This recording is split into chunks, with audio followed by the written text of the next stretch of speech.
რაც აქ ხდება დღეს საქართველოს პარლამენტში, სადაც არის ადგილი, სადაც წესით უნდა ყვაოდეს ქართული დემოკრატია და დღეს გადასარჩენად კი არ უნდა გქონდეს საქმე, არამედ უნდა მსჯელობდეთ საზოგადოება იმაზე, როგორ წავიყვანოთ ჩვენი ქვეყანა წინ უსაფრთხოებისკენ და თავისუფლებისკენ.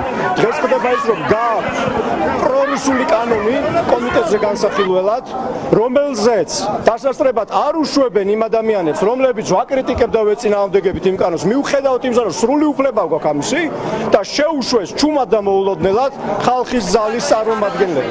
კორდონი.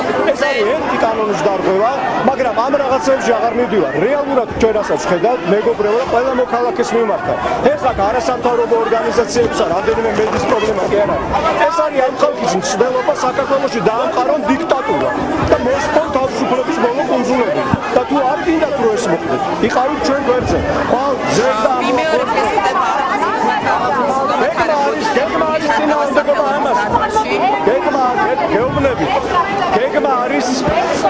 გეგმა არის წინააღმდეგობა ყველგან, ვისაც როგორ შეუძლია. პასუხობ, კონკრეტულად პასუხობ. გაგრძელდება ჩვენი აზრით ეს წინააღმდეგობა ყველგან, არა მარტო თბილისში, არა მარტო პარლამენტში, ყველგან.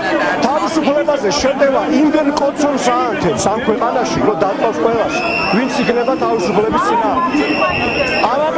ავანგარდში იდგება საქართველოს თავისუფლების იდეა და ავანგარდში იდგებიან საქართველოს